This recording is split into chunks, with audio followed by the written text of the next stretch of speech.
দোলন গুপ্ত কে আছেন? আমি আসবো? আপনিই দোলন গুপ্ত? হ্যাঁ।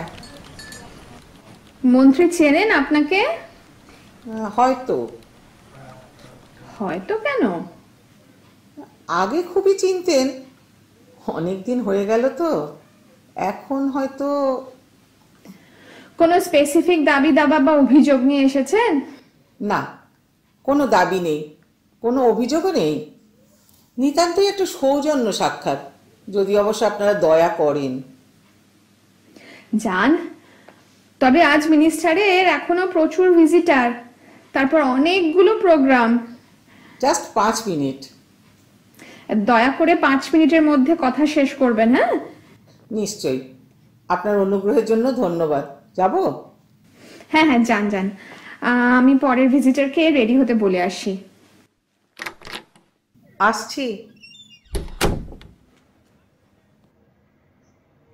বসুন। বলুন, একটু তাড়াতাড়ি করবেন প্লিজ। আজ সোমবার তো, ভিজিটারের পর ভিজিটার। সকাল 8টা থেকে এ পর্যন্ত দর্শনার্থীর সংখ্যা 50 ছাড়িয়ে গেছে। অবশ্য ছুটির পর দিন এমনই হয়। বলুন, কি করতে পারি? কি হলো, একদৃষ্টে তাকিয়ে আছেন কেন? সংকোচ হচ্ছে? নার্ভাস লাগছে? আরে দূর, আমি এখন মন্ত্রী হতে পারি। 10 বছর আগে তো আমিও একজন সাধারণ মানুষ ছিলাম। সংকোচের কি আছে? বলুন, অকপটে বলুন। কি হলো? শুনুন, আমার সব নাটক দেখার সময় নেই। আচ্ছা, অমন ভেকেন্ট লুক দিচ্ছেন কেন? আপনার চোখে তো চশমা আছে, আমায় দেখতে পাচ্ছেন না? নাকি কানে শুনতে পাচ্ছেন না? তাড়াতাড়ি করুন প্লিজ, এখনো অনেক ভিজিটার, তারপর অফিস সেরে অনেকগুলো প্রোগ্রাম। মন্ত্রী হলে নাকি এসব হ্যাপা পোহাতে হয়? দূর দূর। প্লিজ, যা বলার বলুন। কি হলো? Either you speak out or get out. আরে কি হলো? I you mad? নমস্কার মন্ত্রী মহোদয়া, আগে পেন নামটা করতে দাও তনুদি। এ কি? কে আপনি? তুমি মানে তো মা, তুমি মন্ত্রী তোতলাচ্ছে। 10 বছরের ডার্ক সাইটে মন্ত্রী, দুর্ধর্ষ বক্তা, জনপ্রিয় নেত্রী, অসম্ভব ডাইনামিক কর্মবীর, ক্রাউড ক্যাচার, 51 বছরের সফল নারী তন্ময়ী রায় তোতলাচ্ছেন। ভীষণ রেয়ার দৃশ্য, কি অসম্ভব ব্যাপার, বিরল ঘটনা। দোলন? দোলন না? এই তো আমাদের তনুদিরা। আহ, এত বছর পর আমার সঙ্গে দেখা করার জন্য এমন একটা ভীষণ ডিস্টার্বিং দিন বাঁচলে কেন দোলন? আজ এতকাল পর একটা ব্যস্ততম দিনে তোমার গ্ল্যামার, তোমার ব্যক্তিত্ব নিজের চোখে দেখতে ইচ্ছে হলো। তাছাড়া ছুটির দিনে তো তুমি আরো বেশি ব্যস্ত, মানে ঘরে অনিশ্চিত। তা ঠিক বলেছ, এত কাজ, এত মানুষের ভিড়। যাকগে, আমার খুব ভালো লাগছে তোমায় দেখে। বিশ্বাস করো দোলন, দারুণ লাগছে। তোমার প্রহরী, পুলিশ, দলীয় ভক্ত, পিএ, সিএদের হাইড্রেস ক্রস করে এখানে আসতে প্রায় 1.5 ঘন্টা শেষ। প্রতিশ্রুতি দিয়ে এলাম, মানে শেষ যে দরজা পেরিয়ে তোমার এখানে এলাম, সেই দরজার সামনে থাকা ভদ্রমহিলাকে কথা দিয়ে এলাম 5 মিনিটের মধ্যেই কথা শেষ করব। তুমি আমায় চিনতে পারলে। আমি তোমায় আগেই চিনতে পেরেছি। আমি ভালো আছি, দেখে গেলাম তুমিও ভালো আছো। 9 বছর হলো আমি চশমা নিয়েছি, দেখলাম তুমি এই বয়সে এখনো চশমা নাওনি। আমি একা এসেছি, দেখে গেলাম তোমার সঙ্গে অনেক মানুষ, তুমি ভীষণ জনপ্রিয়। তোমায় দেখে আমার খুব আনন্দ হলো। অবশ্য একটু ব্যথাও জমেছে মনে মনে। আমায় দেখে তুমি প্রথমে একটু আনন্দ পেয়েছিলে, নস্টালজিয়া জাগছিল। এখন সময়ের অভাবের জন্যে অস্বস্তি পাচ্ছ। বাস, ফির মিলেঙ্গি। মোটামুটি এক নিঃশ্বাসে সব বলার কথা শেষ। চলি তনুদি, 5 মিনিট প্রায় শেষ হতে চলল। দাঁড়াও দোলন, ঠাট্টা করতে এসেছিলে? না, দেখা করতে। তাহলে এভাবে চলে যাচ্ছ কেন? দেখা হয়ে গেল বলে, বলার কথা শেষ হয়ে গেল বলে, বলার কথা আর নেই বলে। আমার কথা তো শুরুই হলো না। তাহলে মাননীয়া মন্ত্রী, দয়া করে রুপলপুর গ্রামের সতীশ মাস্টারের ভাঙা পুরনো বাড়িটায় একদিন ভিজিটার হয়ে আসুন, তখন আমি শুনবো আপনার কথা। এখন যেমন আপনি শুনলেন।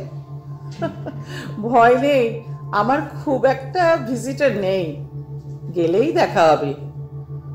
কোনো পুলিশ, রাইফেল, সিএ, পিএও নেই। সোজা ঢুকে আগের মতো রান্নাঘরে কিংবা ছাদের উপরে চলে আসবেন, যেখানে শীতের সকালে আমি রোদ পোহাই।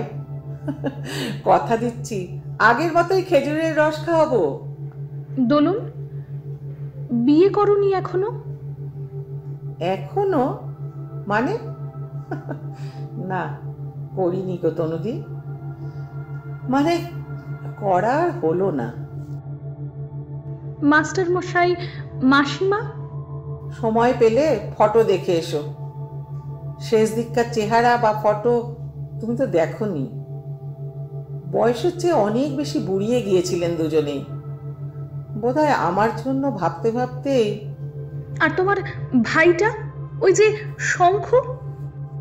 খাঁটি মধ্যবিত্ত, চাকরি পেয়েছে, বিয়ে করেছে এবং প্রচণ্ড ব্যক্তিত্ব দেখিয়ে ধনী কন্ট্রাক্টরের একমাত্র মেয়ের আদেশ অর্থাৎ বউয়ের অভিমান মেশানো অনুরোধ রাখতে নিজের বাড়ি ছেড়ে শ্বশুরবাড়িতে ঘর জামাই হয়েছে।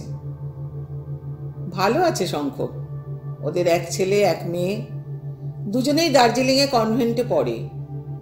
ওদের গাড়িও আছে। তবে ওরা কেউ আজ আর কলঙ্কিনী বোনের খোঁজ নেয় না, ভাই ফোটাতেও আসে না কখনো। স্বার্থপর তুমি? তোমার কথা বলো।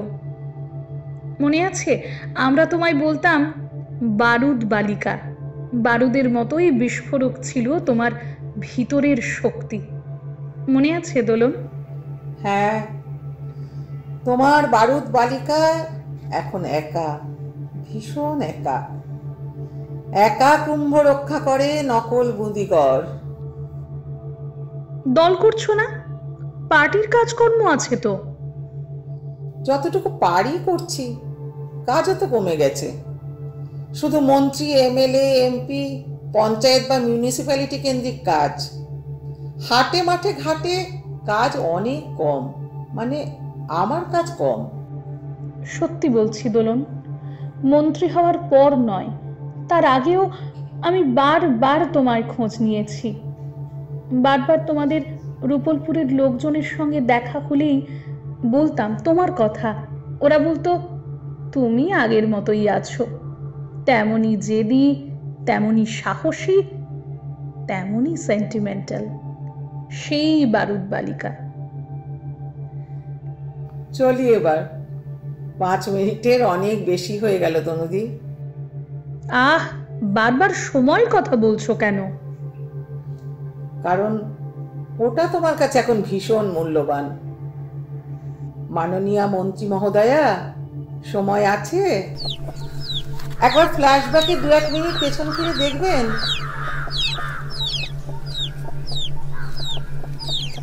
তনুদি, ছাদের রেলিং এর ওপর বসে মুগ্ধ শিষ্য শিষ্যাদের সামনে আগের মতো পা দুলিয়ে গান গাইতে পারবেন?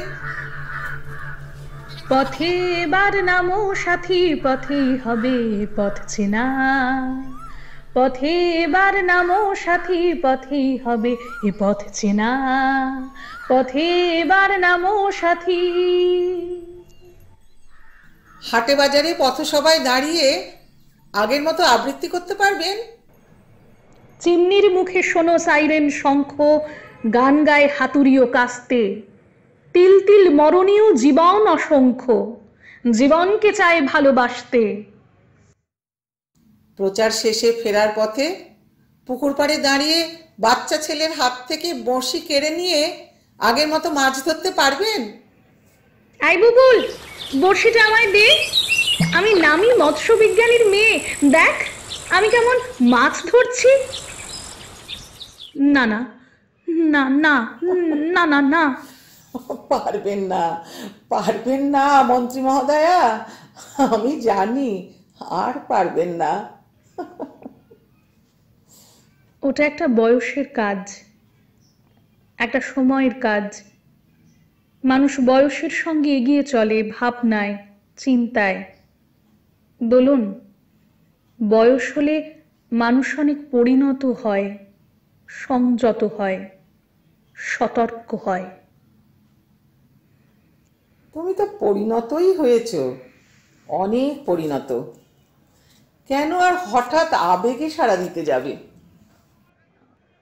তুমি এতকাল পরে এলে, এটা স্বাভাবিক দোলন?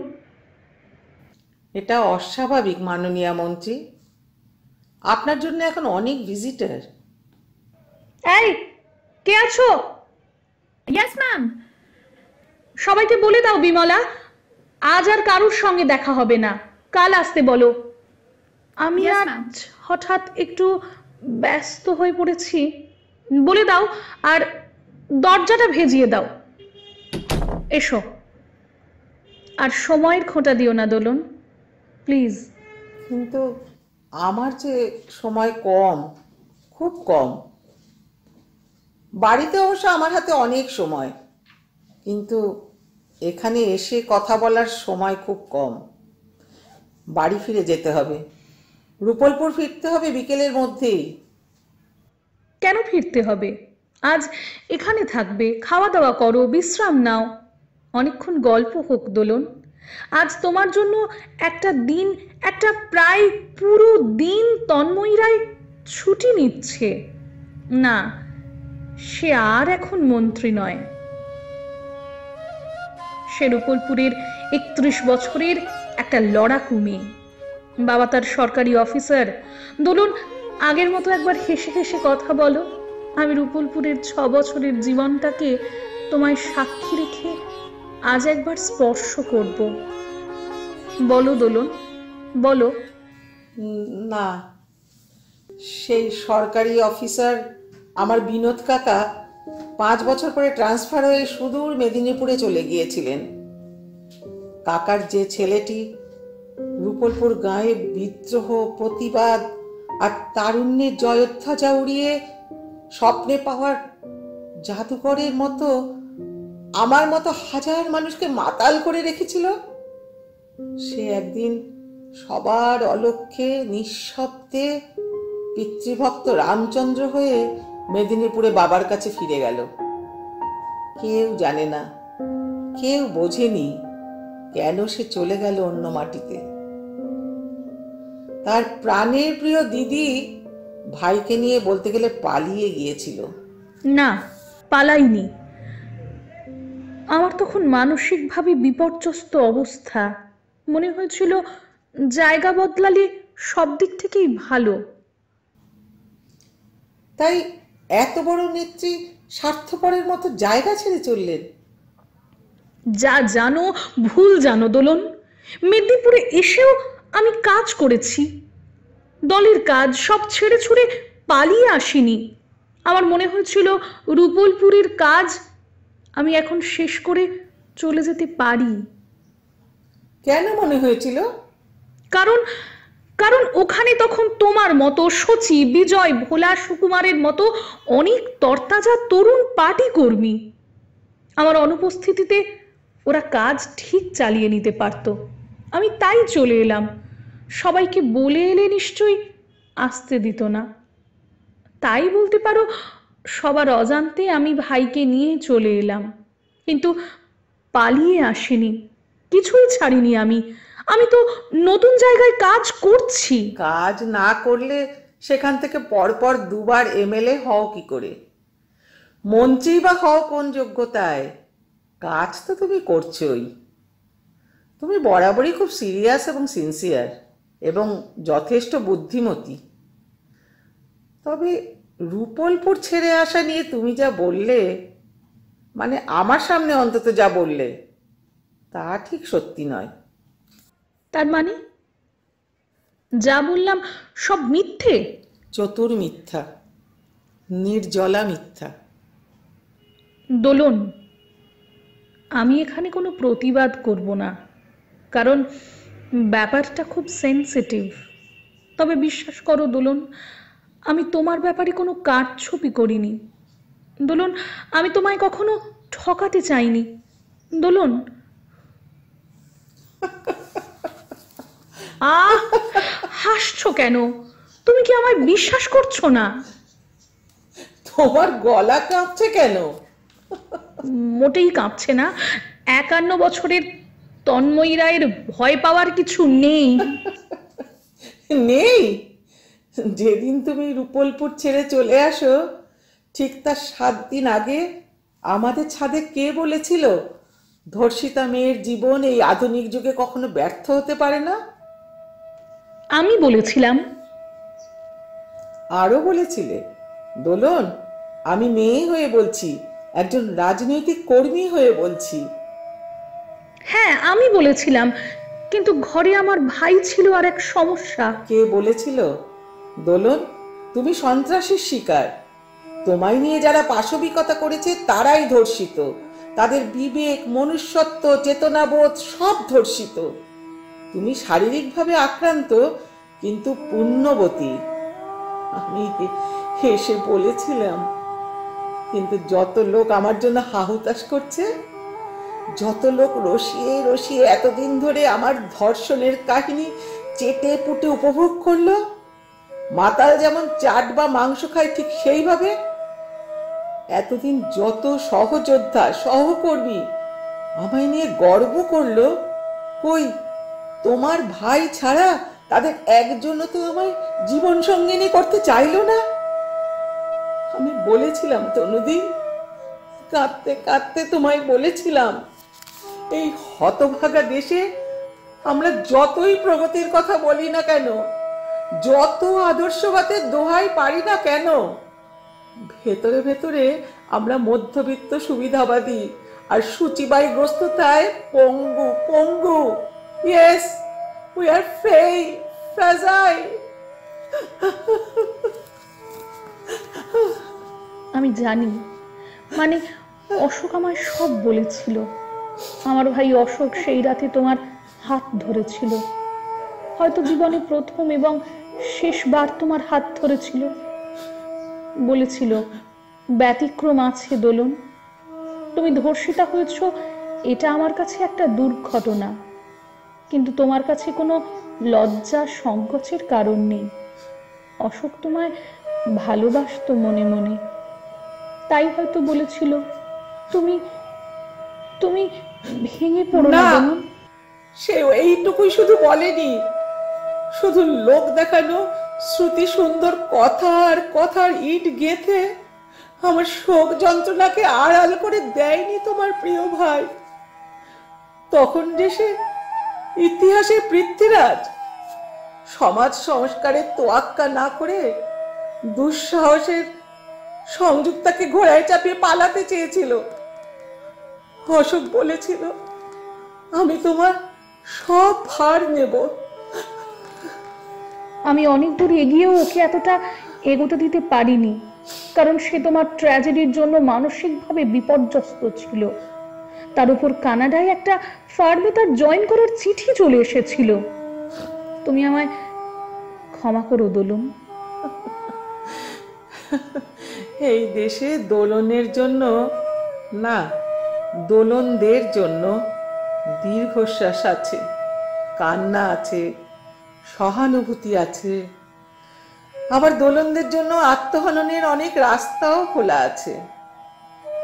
আমি বিয়ে করতে পারতাম। ওই দিদিভক্ত অশোকের মতো আরো দু একজন এমন সব দারুণ সুন্দর কথার মালা নিয়ে এসেছিল। আমি আত্মহত্যা করিনি। একটা রহস্যময় ঘেন্না আর অস্ফুট যন্ত্রণায় বিয়েও করতে পারলাম না। ভাবলাম সব স্বপ্নের মানুষগুলোই বোধহয় অশোকের মতো ভালো ভালো কথা বলে, তারপর মিথ্যে অজুহাতে পালিয়ে যায়। চলি গো, সবাইকে চলে যেতে বলো না, তুমি ব্যস্ত মানুষ। আমি যাবার সময় বলে দিচ্ছি বাকিদের পাঠিয়ে দিতে। দোলন, আজ এতকাল পর আমার বুকে এই যন্ত্রণা, এই হাহাকার, এই অনুতাপ দহন কেন জাগিয়ে দিলে? বলে যাও। এমনি তুমি খুব পরিশ্রমী জনপ্রিয় মন্ত্রী। তোমার কাছে কত মানুষ কত কত সমস্যা নিয়ে আসে। এই তো সেদিন তুমি খবরের কাগজের হেডিং হয়েছিলে। বারবনিতাদের জন্য তুমি বিনামূল্যে স্বাস্থ্য পরীক্ষার ব্যবস্থা করেছো, ওদের শিশুদের জন্য ভালো পরিবেশে শিক্ষা ব্যবস্থা করেছো। সবাই তোমায় ধন্য ধন্য করেছে। আমিও তোমায় অভিনন্দন জানাই। এত সব প্রচারের আলো, সাধুবাদ আর অবিরাম অভিনন্দন। আর একদিকে কোনো এক হতদরিদ্র গাঁয়ের হতভাগ্য স্কুল মাস্টারের ধর্ষিতা কন্যার আত্মগ্লানি, হাহাকার, তার চোখের জল তোমায় কতটা আলোড়িত করে তারই উত্তর খুঁজতে এসেছিলাম। উত্তরটা পেয়ে গেছি আমি। এবার চলি। না দোলন, জীবন এত সরল অঙ্ক নয়। উত্তর তুমি পাওনি। অশোকের পরিণতি কি হয়েছে তুমি জানো? জানি, হতে পারে সেটাও ভুল জানি। বলো, শুনে যাই। অশোককে আমি আমার স্বপ্নের ভাই তৈরি করতে পারিনি। ও কানাডাতেই রয়ে গেল, দেশে ফিরল না। বারবার বলেছি, তবু ফেরাতে পারিনি। শেষ পর্যন্ত আর যোগাযোগই রাখিনি। জানি না ওখানে ও কেমন আছে, কোথায় আছে, বিয়ে থা করেছে কিনা, সেসব কিছুটি জানা নেই আমার। আমি কিন্তু তোমার চেয়ে একটু বেশি খবর রাখি তনুদি। কি খবর? আমার চেয়ে বেশি কি জানো দোলন, বলো। বছরখানেক আগে অশোক আমাকে একটা চিঠি দিয়েছিল। সেই চিঠির ছত্রে ছত্রে অনুতাপ আর ক্ষমা প্রার্থনা। দেখবে?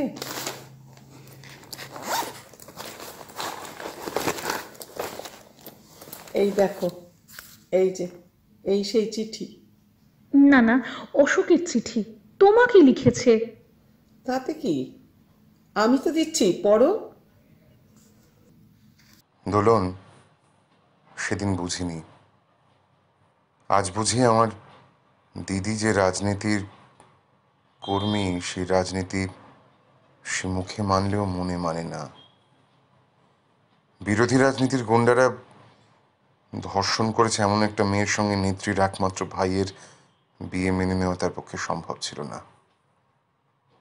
তাই দিদি অন্তপ্রাণ অনুগত ভাইটিকে ছলে বলে কৌশলে বিদেশে পাঠিয়ে নেত্রীর রাজনৈতিক ইমেজ সুরক্ষিত করার চেষ্টা করেছিল তন্ময় রায়। মিথ্যা! অশোক এত নিচে নেমেছে, এত! কত নিচে, কত! আরো শুনবে তনুদি। এরপর আর একটা চিঠিতে অশোক লিখেছিল ও কানাডা থেকে চলে আসবে, এসে আমার পাশে দাঁড়াবে। ও আসতে চেয়েছিল, এতকাল বলনি কেন? ওকে ফিরিয়ে আনবার সব ব্যবস্থা আমি করব। যে ভুল করেছি দেরিতে হলেও সে ভুল শোধরাবার চেষ্টা করব। দোলন, আসবার জন্য লিখে দাও ওকে। চিঠি না, ইমেল অ্যাড্রেস, ইমেল অ্যাড্রেস জানো? ইমেল করে দাও, লেখো এক্ষুনি চলে এসো। তুমি আমায় দয়া করো দোলন, আমি তোমাকে মেনে নেব, ওকেও মেনে নেব। আমি বড় একা, মাও আজ বেঁচে নেই, ভাইটা নেই। তুমি আমার ভাইকে এনে দাও দোলন, এনে দাও। আমি তো জানতাম দয়া, অনুগ্রহ তুমি আমায় দেখাবে তনুদি।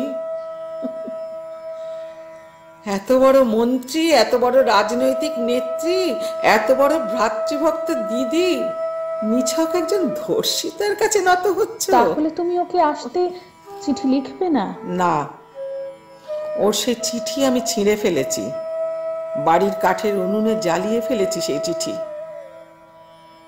যদি কোনোদিন দুর্বল হয়ে ওর ঠিকানায় চিঠি লিখবার লোভ জাগে তাই। কি করেছো দোলন, কেন করেছো? তাকে মনে মনে দেখা তো হয়েই গেল, এবার তোমায় একটু দেখতে ইচ্ছে হলো গো তনুদি, ব্যাস, আর কিছু না। চলি। না, তুমি যাবে না দোলন। তুমি আমার হৃদয় খুঁড়ে বার করে এনেছো পোড়া ছাই।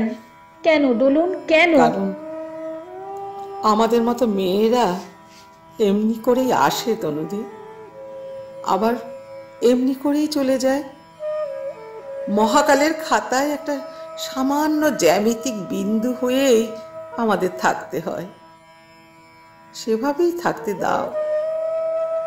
গাছের শুকনো ছেঁড়া পাতা যেভাবে জানলা দিয়ে হঠাৎ করে রাজমহলে ঢুকে পড়ে, জোনাকির ভীরু আলো যেমন করে হঠাৎ এক সর্বনাশা কৌতুকে আধার রাতের পথিককে পথ দেখাতে চায়, তেমনি তেমনি করেই আমি এসেছিলাম, চলেও যাচ্ছি।